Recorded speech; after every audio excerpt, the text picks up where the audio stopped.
Bonsoir à toutes et à tous. On voit que l'Alpilium est bien plein, a une configuration un peu particulière.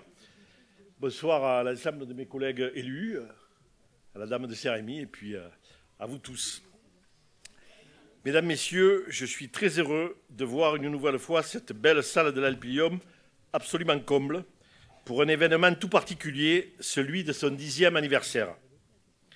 Il y a 10 ans, presque jour pour jour, le 15 février 2013, nous inaugurions en effet, lors d'une soirée mémorable à laquelle avaient assisté 1200 personnes, ce nouvel équipement municipal, devenu depuis incontournable et indispensable dans la vie culturelle, festive et associative saint-rémoise.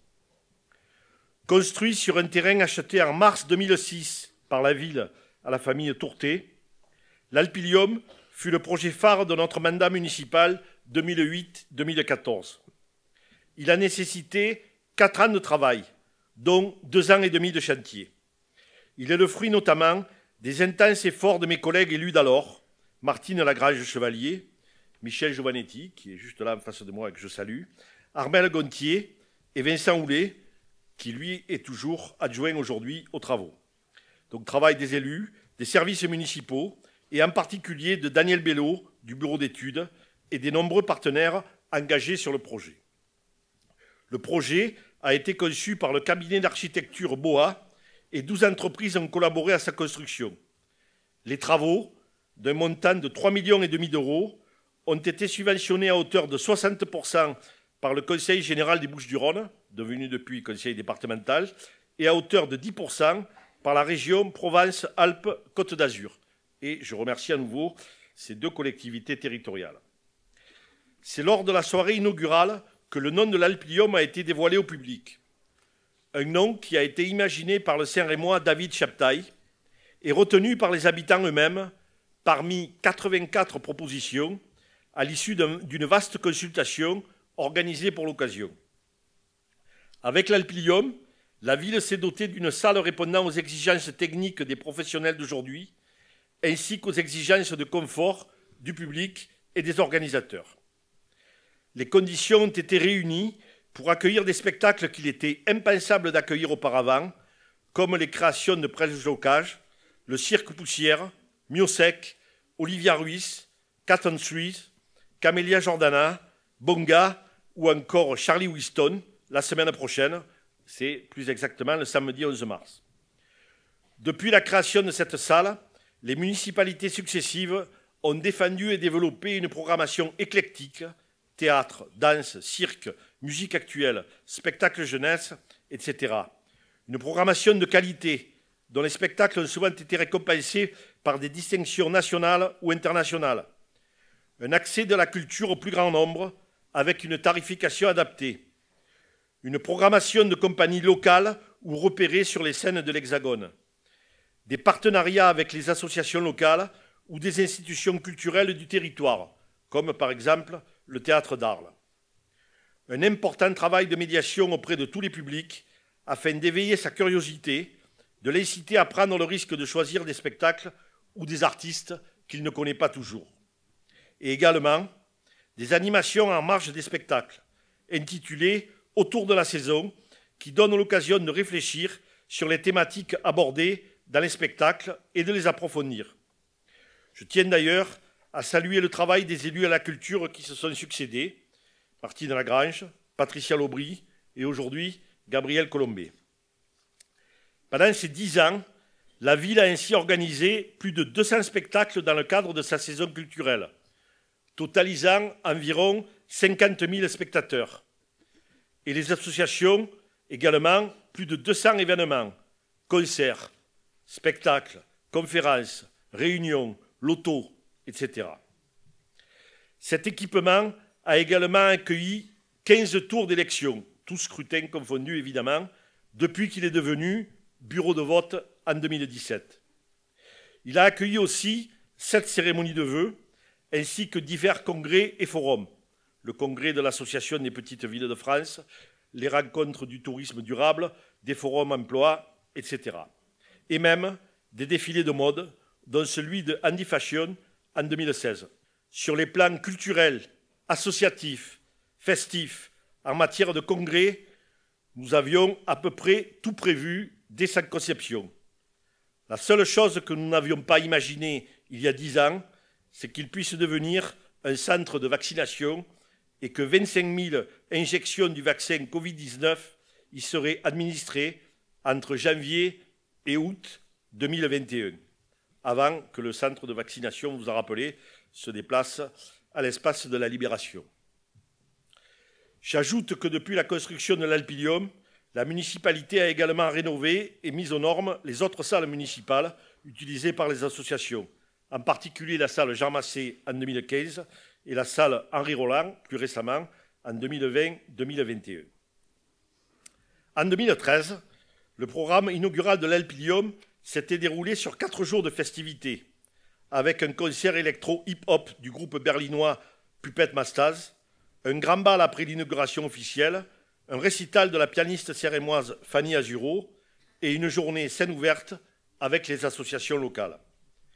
C'est dans le même esprit qu'ont été pensées les festivités autour de ce 10e anniversaire. Le spectacle que vous allez voir ce soir, intitulé « Culture croisée », dans cette ambiance chaleureuse de cabaret créée par l'équipe technique de l'Alpilium.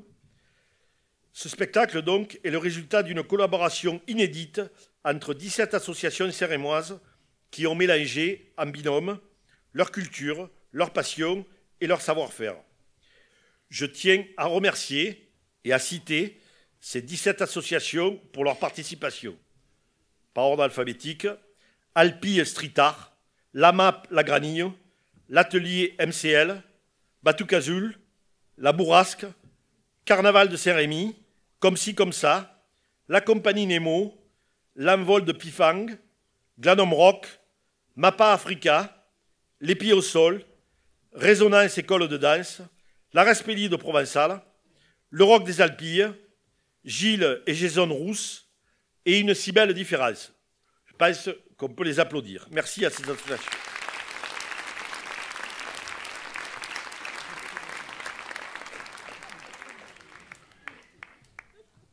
Parce que dès l'acceptation du challenge, elles ont tenu leur engagement et effectué de nombreuses répétitions pour atteindre l'objectif. Elles démontrent une nouvelle fois leur inventivité et le rôle essentiel qu'elles jouent dans l'animation de la vie locale. Ce spectacle, d'une durée d'environ 1h30, sera suivi d'une soirée dance floor animée par notre DJ municipal, Mohamed Karti, qui est également technicien de l'Alpilium. Voilà.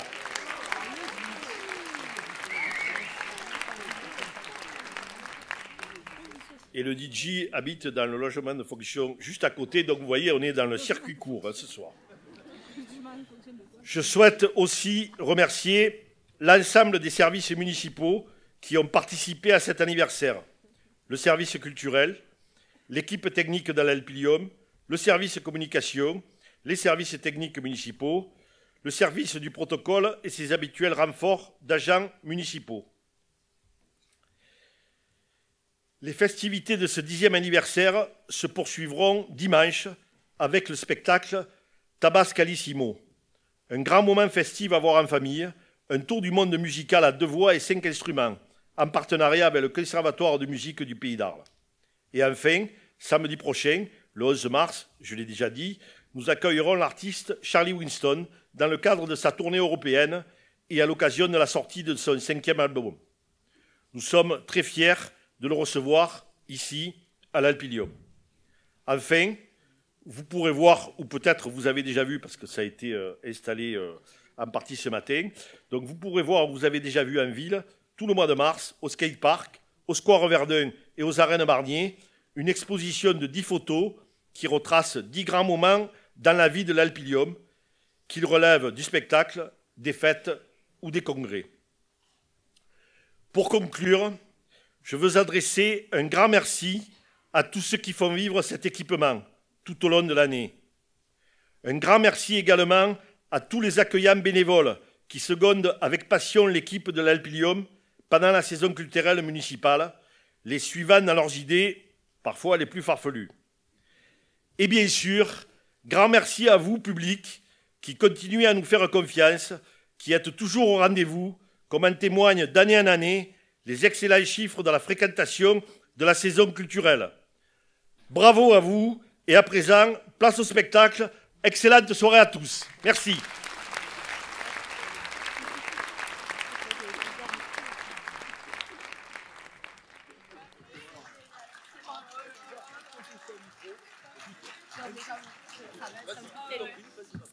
Eh bien, moi, la première fois que je suis montée sur scène, mon tout premier spectacle, c'était ici à Saint-Rémy, aux Arènes Coinon. Et ma professeure, c'était Yvie Bertrand. Et j'ai clairement fait un caprice. Voilà. J'ai fait un caprice en tapant du pied, taper du poing au sol. En fait, tout simplement, je voulais tout simplement pas être Mickey. Je voulais être Minnie, en fait. Voilà. Je voulais avoir absolument le rôle de Minnie. Je voulais être la fille. Et puis, ben, vous savez quoi? Eh ben, on a cédé à mon caprice, évidemment. Ben oui.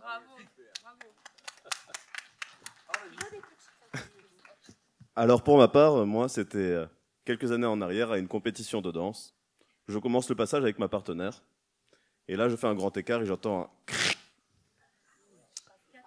Je remonte, je continue mon passage, je sens un peu d'air entre mes jambes, j'essaie de comprendre ce qui se passe, je touche. Et là, à la sortie du passage, je constate les dégâts, j'avais le pantalon qui était déchiré de la braguette jusqu'en haut du dos. Mais mes valeurs ne se sont pas arrêtées là. La compétition continue, deuxième passage, on danse, tout se passe bien. Et là, je vois ma danseuse qui se casse la figure, et j'ai à peine le temps de dire « Mais qu'est-ce que tu… » Que je tombe aussi. Et c'était le parquet amovible qui avait été monté à l'occasion, les lattes qui commençaient à partir sur le côté. Mais bon, la journée s'est bien terminée, on a quand même accédé à la finale et c'était une belle journée de danse. Merci. Alors, moi, j'ai commencé à faire de la danse contemporaine à 40 ans. 40 ans ? Ouais, et j'avais pas compris qu'à 40 ans, tu dois faire aussi des pestacles de fin d'année, comme les enfants. Et bon, alors le premier… c'était un jour de la fête de la musique, place Favier, juste devant la crêperie de Jean. Et là, il faisait jour et on voyait les gens, tout le monde, tous les regards, tous ces gens qui nous regardaient. Et moi, je voyais que les regards, que les yeux, et c'était terrible. J'ai eu un stress énorme et j'en garde pas un super souvenir. Mais depuis que l'Alpium est là.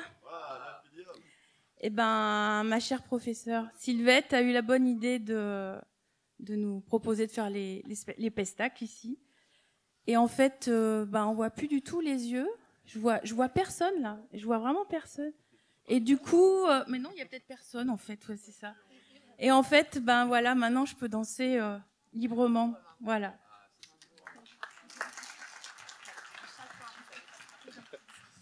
Alors, pour ma part, mon tout premier concert en tant que musicien, c'était il y a 25 ans. 25 ans. Ouais, c'était... ouais, j'étais tout petit, comme ça, à peu près. Donc, il y a 25 ans, c'était la MJC de la Phare-les-Oliviers. Super concert. Ah oui, très beau village, très belle salle de spectacle. Mais malheureusement, il n'y avait que 3 personnes le soir du concert.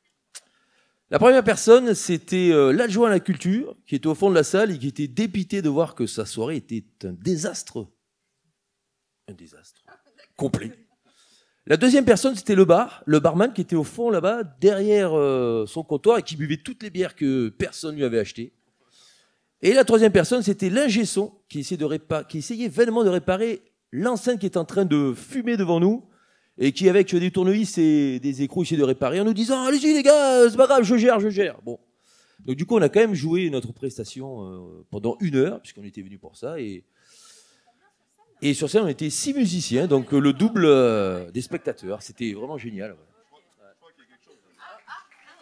Ah, il y a quelqu'un. Moi, c'est la deuxième fois que je monte sur scène. Oui, c'est maintenant, alors, du ballet.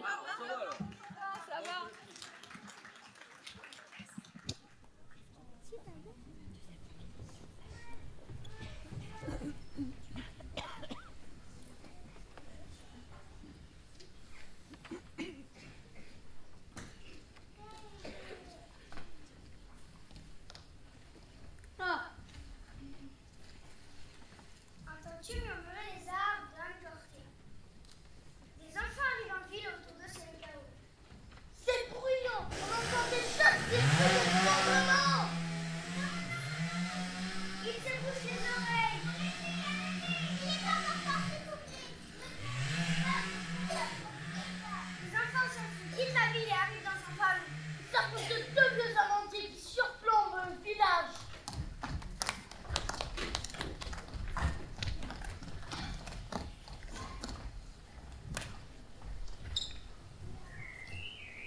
C'est affreux.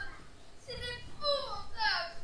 Nous avons fui le village. Nous n'avons plus la vie pour notre acharnement. Ils sont devenus insensibles. Aucun ne nous a écoutés. Mais de quoi parlez-vous?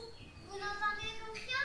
Nous sommes un peu sourds, vous le savez. Ils coupent les branches, ils dépiquent, ils s'attaquent contre eux et enfin au racine. Ils enlèvent tout. Les rues sont pas remplies de cratères. Les rues sont grises, si grises. Vous êtes venus jusqu'ici pour nous dénoncer ça. C'est que l'idée en fait c'est loin du tout ça. Le monde ne nous intéresse pas. Un court silence.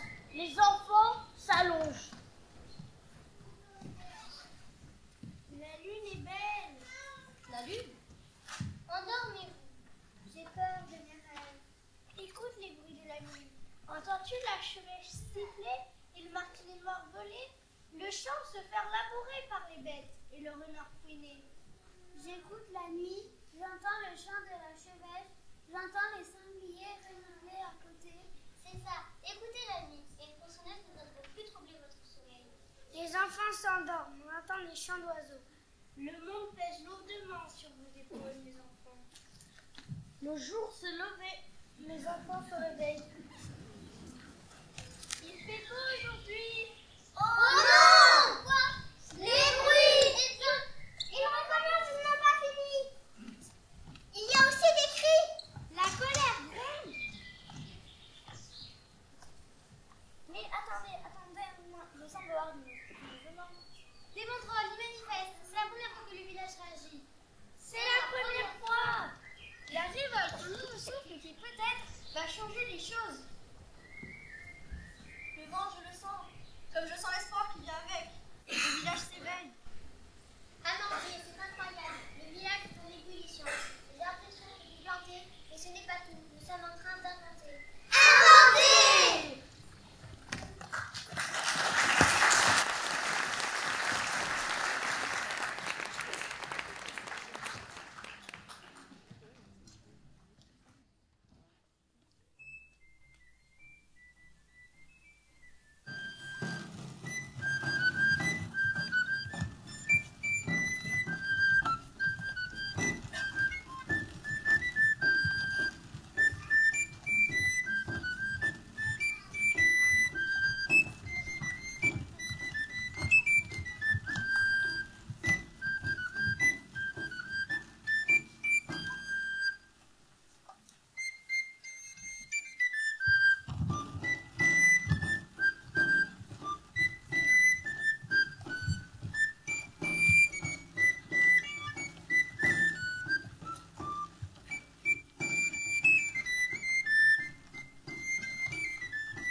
la nuit fait sa toiture. Ne regardez pas vos chaussures, ayez plutôt le nez là-haut, tout près de Saturne et son gros anneau. Elle brille de mille feux, d'un côté jamais les deux. Mais qu'y a-t-il donc sur la lune pour lui donner une si fière allure? Nous on s'éclaire en bas de phare et de lampions. Elle doit rire dans le fond. Nous on a peur du noir, courage mais fuyons. Pas vraiment de beaux Apollons.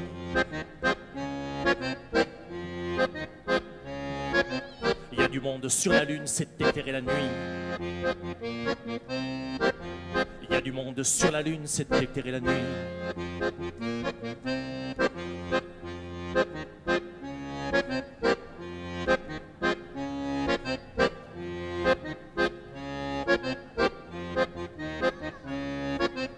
Il y a même un chanteur un peu fou qui m'a dit qu'elle a rendez-vous avec le soleil qui l'attend. Tous les matins, il porte un croissant. Paraît qu'il en est amoureux, mais que la lune s'en fiche un peu. On nous fait croire que c'est la pluie, mais c'est le soleil qui pleure la nuit. Ils envoient sur son dos des hommes et des fusées. Ça doit un peu la chatouiller.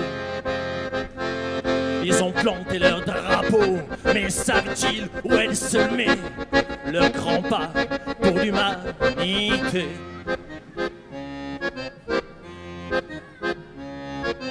Il y a du monde sur la lune, c'est éclairé la nuit. Il y a du monde sur la lune, c'est éclairé la nuit.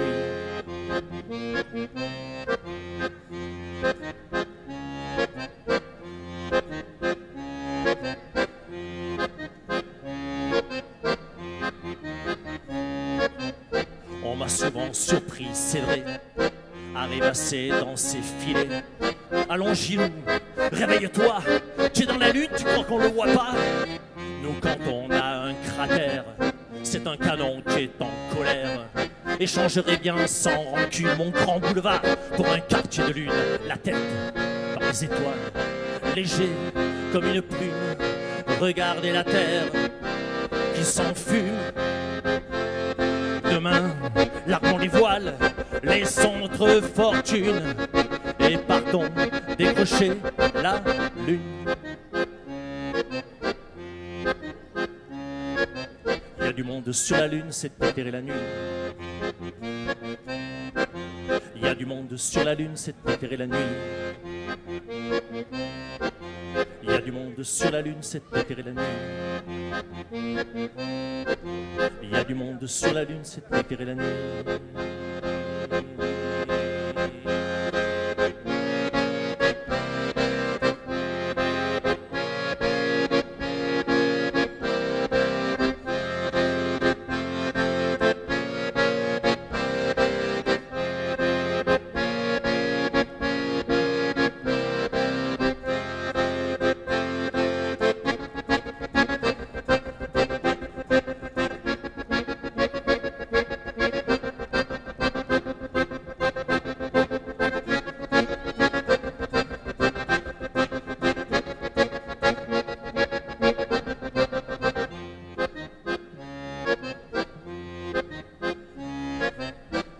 Sur la lune, c'est éclairé la nuit.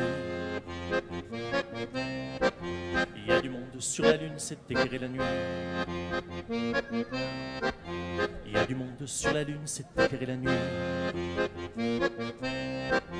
Il y a du monde sur la lune, c'est éclairé la nuit. Hey!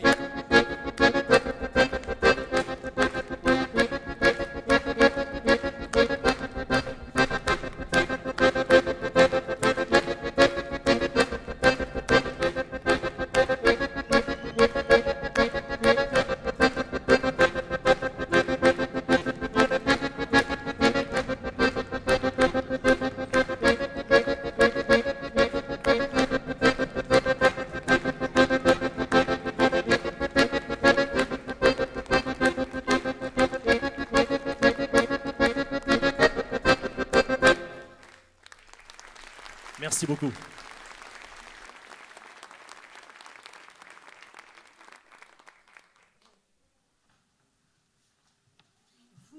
voyez cette plume? Eh bien, c'est une plume d'ange. Une plume d'ange. Une plume d'ange. Mais rassurez-vous, je ne vous demande pas de me croire. Je ne vous le demande plus. Pourtant, écoutez encore une fois, une dernière fois, mon histoire. Oui, une plume d'ange. Une nuit, je faisais un rêve désopilant lorsque je fus réveillé par un frisson de l'air. J'ouvre les yeux, et que vois-je? Dans l'obscurité de ma chambre, des myriades d'étincelles. Elles s'en allaient rejoindre par tourbillonnement magnétique un point situé devant mon lit. Rapidement, de l'accumulation de ces flocons aimantés, phosphorescents, un corps se constituait. Quand les derniers flocons eurent terminé leur course, un ange était là, devant moi. Un ange réglementaire avec ses grandes ailes de lait. Comme une flèche d'un carquois, de son épaule il tire une plume. Il me l'attend. Oui, c'est une plume d'ange. Je te la donne. Montre-la autour de toi. Qu'un seul humain te croit, et ce monde malheureux s'ouvrira au monde de la joie. Qu'un seul humain te croit, avec ta plume d'ange. Adieu, et souviens-toi. La foi est plus belle que Dieu. La foi est plus belle que Dieu. La foi est plus belle que Dieu. La foi est plus belle que Dieu. Et l'ange disparut, laissant la plume entre mes doigts. Dans le noir, je restais là, longtemps, illuminé, grelottant d'extase, lissant la plume, la respirant. En ce temps-là, je vivais pour les saints somptueux d'une passion néfaste. J'allume, je la réveille. Mon amour, regarde cette plume, c'est une plume d'ange. Oui, un ange était là, il vient de me la donner. Oh ma chérie, tu me sais incapable de mensonges, de plaisanteries scabreuses. Mon amour, il faut que tu me crois, et tu vas voir le monde de la joie. La belle, le visage obscurci de cheveux, d'araignée de sommeil. Fous-moi la paix, je voudrais dormir, et cesse de fumer ton satané népal. Elle me tourne le dos, et merde.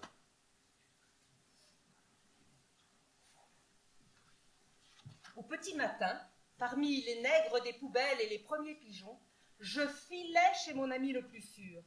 Je montrais ma plume à l'Afrique, aux poubelles, et bien sûr aux pigeons, qui me firent des roucoulements de considération admirative. Je sonne. Voici mon ami André. Posément, avec précision, je vidais mon sac biblique, mon oreiller céleste. Tu m'entends bien, André? Qu'on me prenne au sérieux et l'humanité tout entière s'arrache de son orbite de malédiction guerroyante et funeste. À dégager. Fini la souffrance, fini la sottise, la joie. La lumière débarque. André se massait pensivement la tempe. Il me fit un sourire ému, m'entraîna dans la cuisine et devant un café m'expliqua que moi, sensible, moi, enclin au mysticisme sauvage, moi, devais reconsidérer cette apparition. Le repos, l'air de la campagne, avec les oiseaux précisément, les vrais. Je me retrouvais dans la rue grondante, tenaillant la plume dans ma poche. Que dire, que faire? Monsieur l'agent, regardez, c'est une plume d'ange. Il me croit. Aussitôt, les tonitruants troupeaux de bagnoles des jarniaises s'aplatissent. Des hommes radieux en sortent, tout auréolés de leur volant, et s'embrassent en sanglotant. Non mais, soyons sérieux. Soyons sérieux. Soyons sérieux. Soyons sérieux. Je marchais, dévorant les visages. Celui-ci, la petite dame. Soudain, l'idée m'envahit, évidente, éclatante. Abandonnons les hommes. Adressons-nous aux enfants. Eux seuls savent que la foi est plus belle que Dieu. Les enfants, oui, mais lequel? Je marchais toujours, je marchais encore. Je ne regardais plus la gueule des passants hagards, mais en moi, des guirlandes de visages d'enfants, mes chéris, mes féeriques, mes crédules me souriaient. Je marchais, je volais, le vent de mes pas feuilletait Paris. Page de bitume, page de pierre. De pavés maintenant. Ceux de la rue Saint-Vincent. Les escaliers de Montmartre. Je monte, je descends et me fige devant une école. Rue du Mont-Cenis. Quelques femmes attendaient la sortie des gosses. Faussement paternel, j'attends aussi. Les voilà! Les voilà! Les voilà! Ils débouchent de la maternelle par fraîche bouffée, par bouillonnement bariolé. Mon regard papillonne de frimousse en minois, qu'étant une révélation. Sur le seuil de l'école, une petite fille s'est arrêtée.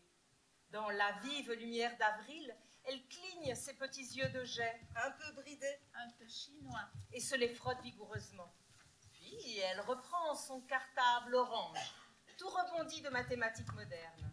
Alors j'ai suivi la boule brune et bouclée de sa tête, gravissant derrière elle les escaliers de la butte. À quelques 100 mètres de là, elle pénétra dans un immeuble. Longtemps je suis resté là, me grattant les dents avec le bec de ma plume. Le lendemain, je reviens à la sortie de l'école, puis le surlendemain, puis les jours qui suivirent. Elle s'appelait Fanny. Fanny? Fanny. Mais je ne me décidais pas à l'aborder.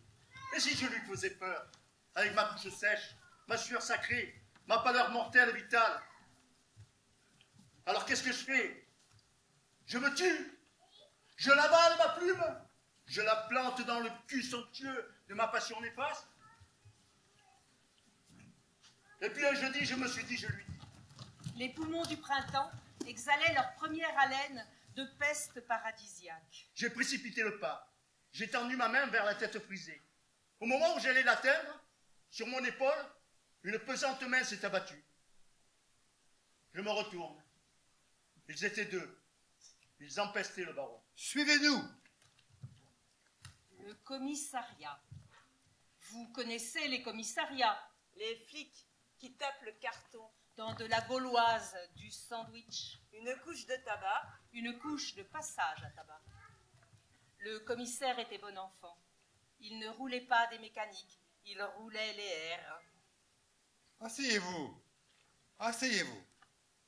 Il me semble que je vous ai déjà vu quelque part, vous. Alors comme ça, on suit les petites filles. Quitte à passer pour un détraqué, je vais vous expliquer, monsieur, la véritable raison qui m'a fait m'approcher de cet enfant. Je sors ma plume et j'y vais de mon couplet nocturne et miraculeux. Fanny, j'en suis certain, m'aurait cru. Les assassins, les polices, notre séculaire tennis de coups durs, tout ça c'était fini, envolé. Voyons l'objet. D'entre mes doigts tremblants, il saisit la plume sainte et la fait techniquement rouler devant un sourcil bonhomme. C'est de loi, ça. Et je m'y connais, je suis du Périgord. Monsieur, ce n'est pas de loi, c'est de l'ange, je vous dis. Calmez-vous, calmez-vous. Mais vous avouerez tout de même qu'une telle affirmation mérite d'être appuyée par un minimum d'enquête à défaut de preuves. Restez là un instant. On va s'occuper de vous. Gentiment. Hein? Gentiment. On s'est occupé de moi gentiment, gentiment. Entre deux électrochocs, je me balade dans le parc de la clinique psychiatrique où l'on m'héberge depuis 1 mois. Parmi les divers siphonnés qui s'ébattent ou s'abattent sur les aimables gazons, il est un être qui me fascine. C'est un vieil homme, très beau. Il se tient toujours immobile dans une allée du parc, devant un cèdre du Liban. Parfois, il étend lentement les bras et semble psalmodier un test secret, sacré. J'ai fini par m'approcher de lui, par lui adresser la parole. Aujourd'hui, nous sommes amis. C'est un être très surprenant, un savant, un poète. Vous dire qu'il sait tout, a tout appris, senti, perçu, percé. C'est peu dire. De sa barbe massive un peu verte, aux poils épais et tordus, le verbe sort, calme, abreuvant un récit où toutes les mystiques, toutes les métaphysiques, toutes les philosophies s'unissent, se rassemblent pour se ressembler dans le puits étoilé de sa mémoire. Dans ce puits de jouvence intellectuelle, saut, je descends. Saut rempli de l'eau fraîche et limpide de l'intelligence alliée à l'amour, je remonte. Parfois, il me contemple en souriant.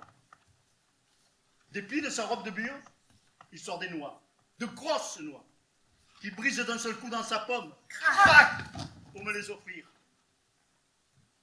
Un jour, qu'il me parle d'ornithologie comparée entre Olivier Messiaen et Charlie Parker, je ne l'écoute plus.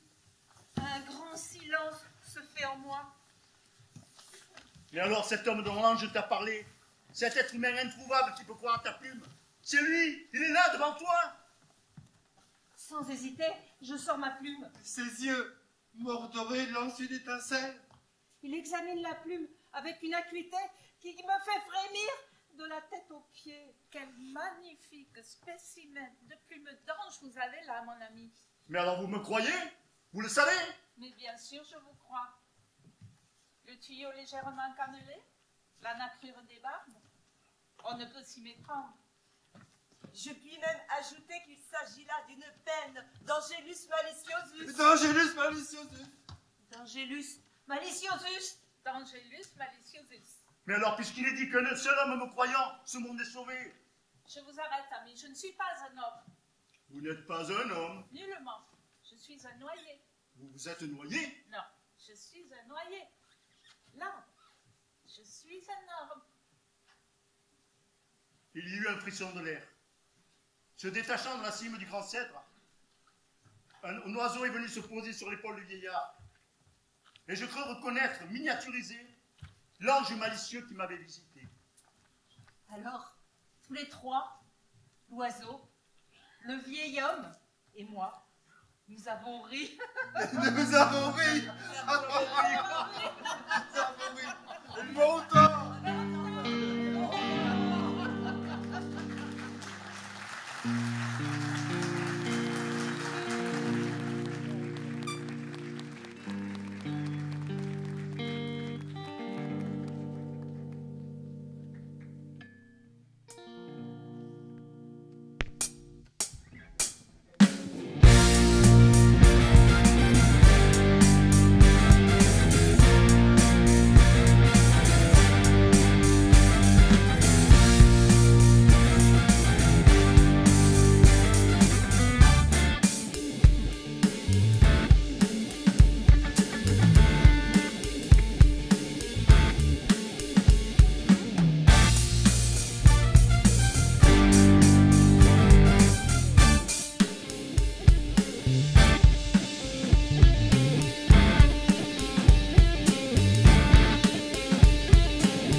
Canard.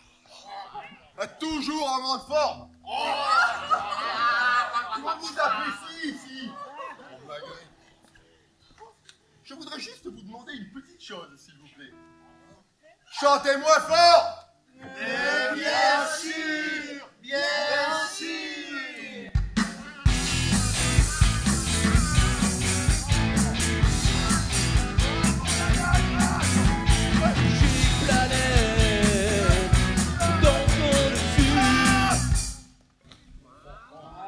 Cher Canard, vous qui êtes des observateurs attentifs, dites-moi, quelle est la situation des espèces menacées d'extinction?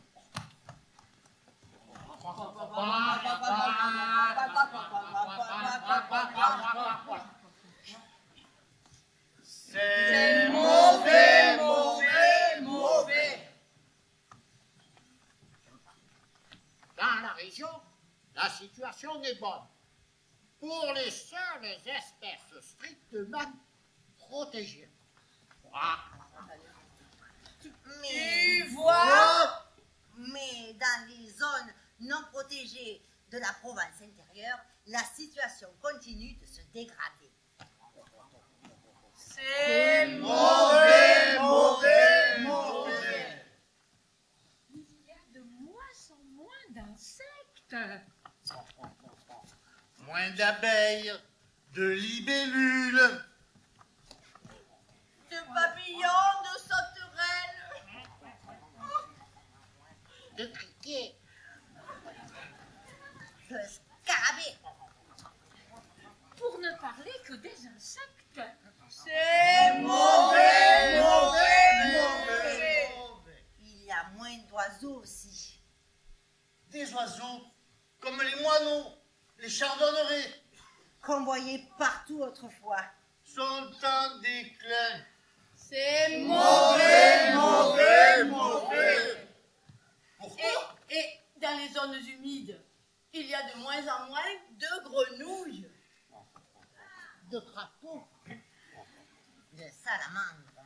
Moins de poissons dans les rivières. Et même les petits mammifères deviennent rares comme les loutres. Pourquoi? Aux effets du réchauffement climatique s'ajoutent les actions des humains qui sont envahissants et pollueurs. Vois-tu? Tu vois? Mais ici, les canards, au jardin du papé, quelle est la situation?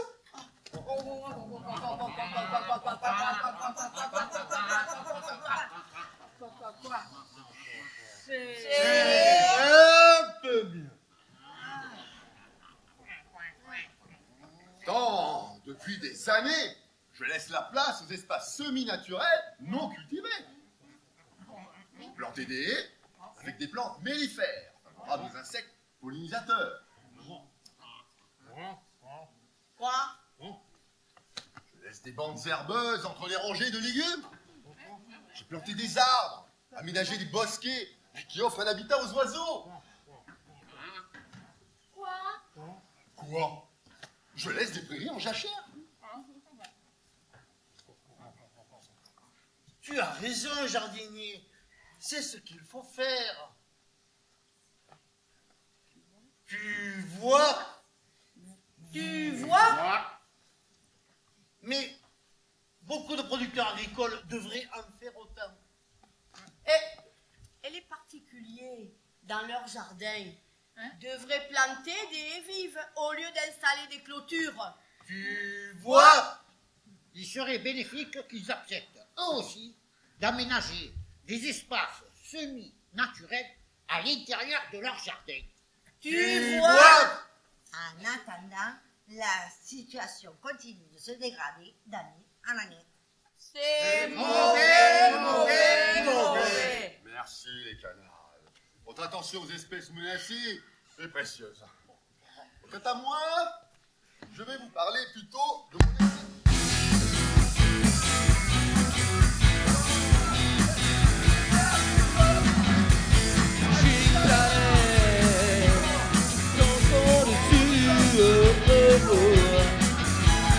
J'y planais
Avoir un enfant atypique, c'est comme un paquet cadeau que l'on ouvre chaque matin. Parfois, la surprise est bonne, un sourire, un progrès. Parfois, c'est, disons, un cadeau qu'on aurait aimé laisser fermer avec son lot de colère, de peine, de désespoir. Et il y a parfois comme ces petites pochettes surprises que les enfants apprécient tant.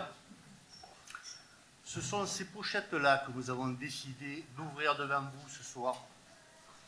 Car le handicap, ça peut être Noël, Halloween ou le 1er avril. Parfois, tout ça dans la même journée même. Alors la première pochette surprise, c'est un texte écrit par Karine, maman d'Andrea. Il s'agit d'une sortie à vélo avec un dyspraxique. Andrea a une hypotonie musculaire et des troubles dyspraxiques. L'apprentissage du vélo s'est apparenté à faire faire du roller à une pieuvre. Bref, à son entrée en CM2, il arrive à pédaler et tient un équilibre tout à fait relatif. Sa maîtresse prévoit une petite randonnée à vélo pour la journée de la rentrée. J'hésite. Conseille à cette dernière un accompagnant juste pour lui, un tricycle. Bref, confiante ou inconsciente, la maîtresse choisit l'option de faire participer Andrea à la sortie. Le soir même, je vais récupérer mon fils qui affiche une mine un peu déconfite mais souriant. Sa maîtresse me dit juste « il a des choses à vous raconter ». Mon enfant montant dans la voiture, mi-honteux, mi-hilar, je ne comprenais pas ce qui avait pu se passer. Et il raconte. La sortie s'est bien passée et j'ai réussi à suivre. Mais à un moment, on a longé le canal. Je suis tombé dans le canal, assez profond. Je suis ressorti avec des algues sur les lunettes. J'ai perdu mes chaussures. Les deux animateurs ont dû sauter et nager pour les rattraper. J'ai fini la balade au frais, en séchant, accompagné pour le reste de la rando par 4 adultes autour de moi. Une journée presque ordinaire.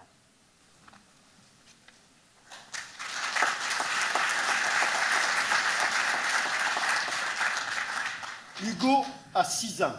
Il est porteur du syndrome du X fragile. C'est une maladie génétique qui entraîne le plus souvent un déficit intellectuel, des troubles du comportement et des anomalies physiques. Pour les vacances de février, nous décidons de passer une journée au ski. Après avoir loué le matériel, j'amène Hugo pour sa première séance. Nous prenons le tapis roulant réservé aux débutants. Mais premier bug, il croise ses skis et bloque le tapis. Intervention des techniciens qui débloquent le tapis. Nous pouvons repartir. Pour plus de sûreté, je décide de le mettre entre mes jambes. Mais non, il veut faire la descente tout seul, comme sa sœur Laura, et me dit « à fond la caisse ». Il insiste, il veut vraiment le faire seul. Je lui explique que ce n'est pas possible, qu'il faut déjà apprendre à s'arrêter, et je lui tiens la main. Mais il arrive à me la lâcher. Je le regarde alors, impuissante, descendre sans pouvoir s'arrêter, et là, catastrophe. Il tamponne tout le monde, toute la file d'attente. Certaines personnes tombent. Ça le fait rire. Une dame très en colère me dit « ce n'est pas drôle, il aurait dû s'arrêter ». Je cherche à m'excuser. « je suis désolé, madame, il ne sait pas s'arrêter ». Elle me répond alors « alors ça, nous l'avons bien vu ». Hugo lui réplique en rigolant « moi, je ne suis pas tombé ». Heureusement, notre journée de ski s'est déroulée sans aucun incident. La maman d'Hugo. Fanny.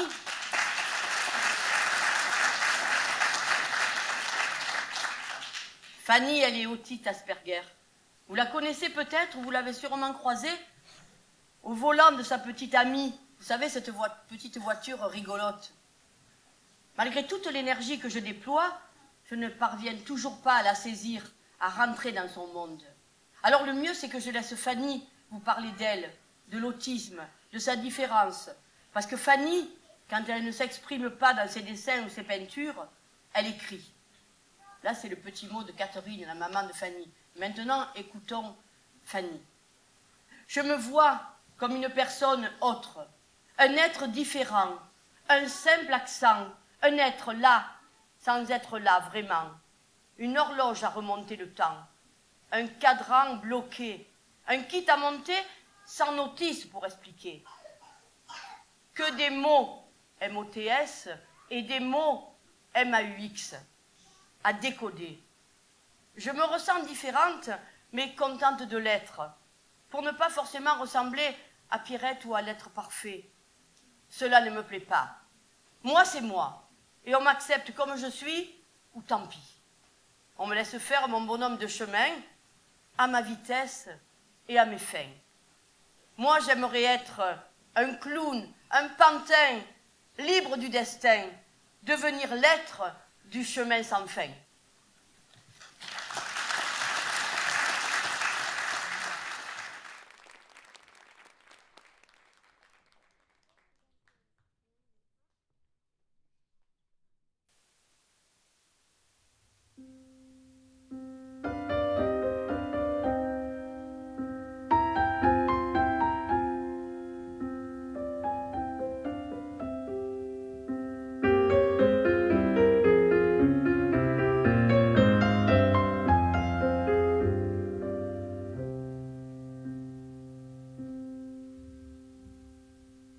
I miss my friends and my guitar, knowing I can travel far, but now I'm only standing here completely paralyzed with fear.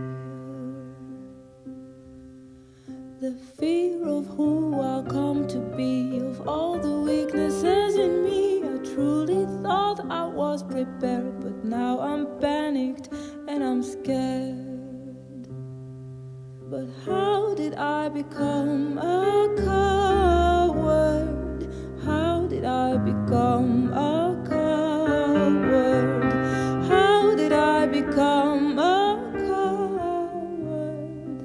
How did I become a coward?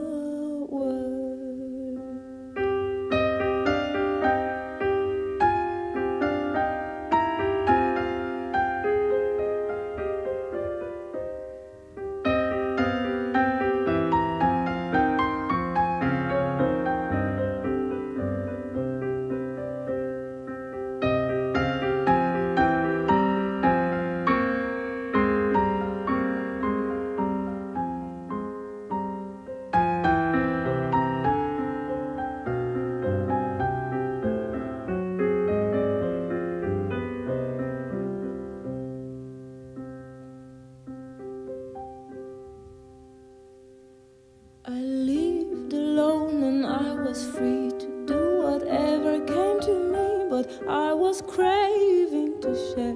If only I could ever dare to care for someone else but me. If I were to create a tree, but can I let go of the thrill, turn it into something real? But how did I become a coward? How did I become a coward? How did I become a coward? How did I become a?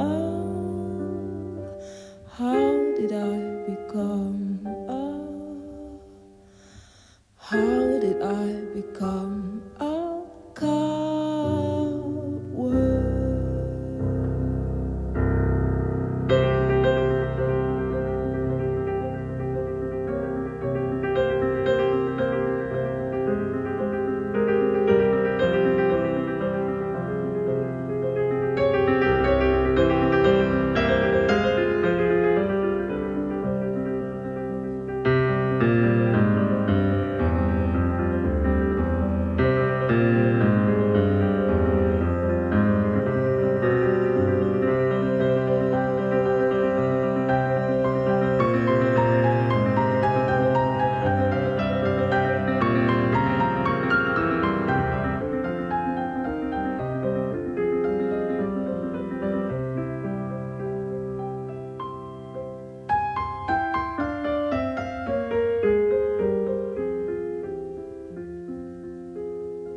Little girl, little boy, do you feel my fear? And do you feel my joy? Now you've entered my body, straight to my heart and into my soul.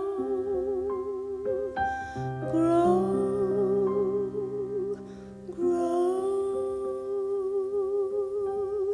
And now a voice inside my head is telling me to go ahead. You're not coward, coward, coward, coward, coward,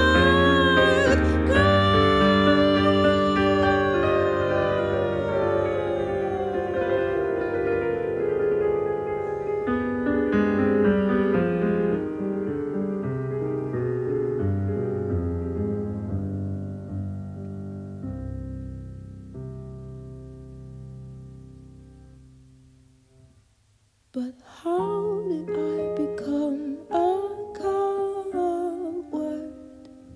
How did I become a coward?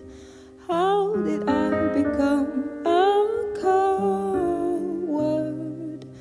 How did I become a? How did I become a? How did I become a coward?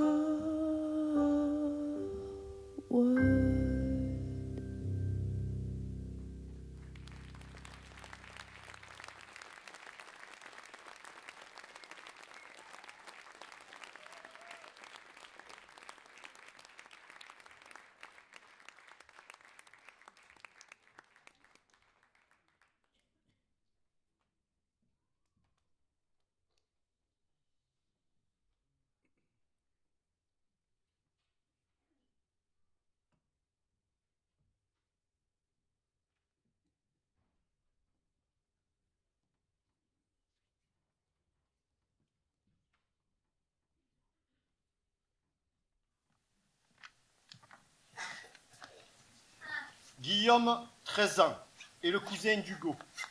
Il était également porteur du syndrome du X fragile. Un après-midi, je décide avec une amie, Sylvie, d'amener nos enfants à la piscine. Nous prenons 2 voitures et Guillaume veut aller dans la voiture de Sylvie.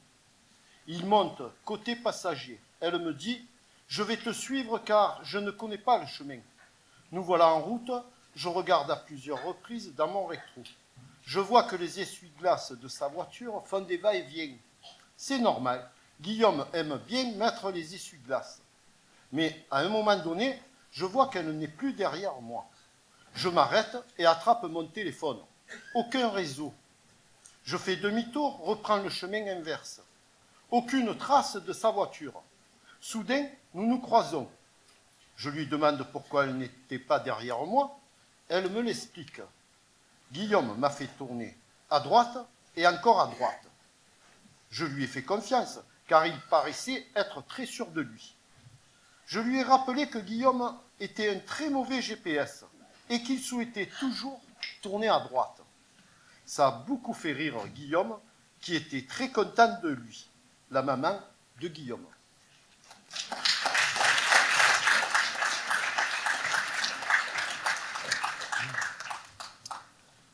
Texte écrit par Marc, papa de Raphaël. S'intitule « À la tombola du diable ». Peut-être nous sommes-nous croisés dans les mêmes salles d'attente de spécialistes. Nous avons sans doute espéré un autre diagnostic, celui qui rassure. Hélas, l'espoir est un poison qui nous aide à vivre. Alors nous avons brûlé sur le bûcher des vanités nos belles perspectives pour elle ou lui. Nous avons appris, contraints et forcés, avec cette double peine, celle du handicap et celle d'une administration ubuesque, prête, le cœur sur la main, à nous aider, si dossiers et commissions de tout poil jugeaient pertinentes nos requêtes, si le formulaire A436 était bien joint au dossier. Nous avons aussi appris à nous battre. Nos amis ont déserté nos maisons, ceux qu'un handicap dérange. Il est vrai qu'entre s'émouvoir devant un reportage télé et les recevoir chez soi, il y a une marge. Et puis d'autres sont venus, sans préjugés, avec seulement un regard bienveillant sur nos enfants et une amitié sans faille pour nous. Toujours les mêmes questions qui font que nous avons repris à fumer et à boire jusqu'à tutoyer les anges. Pourquoi nous? À la tombola du diable, nous avons eu le lot de consolation. Quid, après notre départ de cette vallée de larmes? Nous dormons moins bien la nuit, et bien souvent, nous flirtons entre révolte et cynisme. Nous avons invoqué les dieux de l'Olympe. Ces derniers devaient être frappés de surdité et de cécité. C'est peut-être aussi pour cela que nous les avons reniés.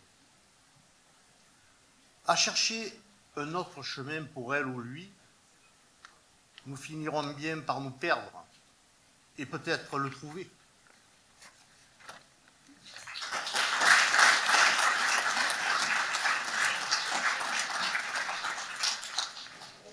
Lily, polyhandicapée, aura 13 ans en mars. Elle ne parle pas, mais s'exprime très bien par sa gestuelle et elle sait parfaitement se faire comprendre.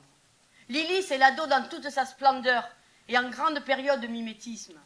Pour cela, elle nous fait beaucoup rire et nous renvoie nos tocs en pleine figure. Merci Lily. Mais en ce moment, son nouveau hobby, c'est son portable. Avec ses écouteurs dans les oreilles, elle met la musique à fond et rentre dans sa bulle. Ça, c'est comme sa sœur de 16 ans. Par moments, elle danse, ou plutôt elle frétille comme le saumon qui remonte la musique, la rivière.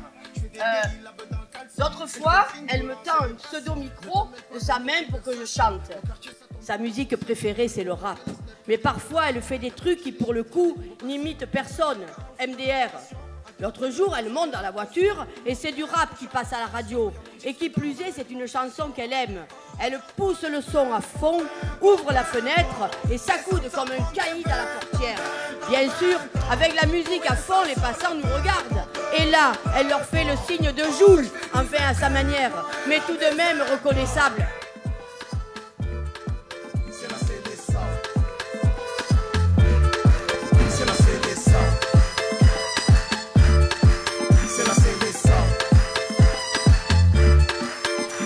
Comme si de rien n'était, mais où t'étais? À dire qu'avant de percer, j'ai pensé à tout laisser. Je traînais la maman.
something in the woodshed, and I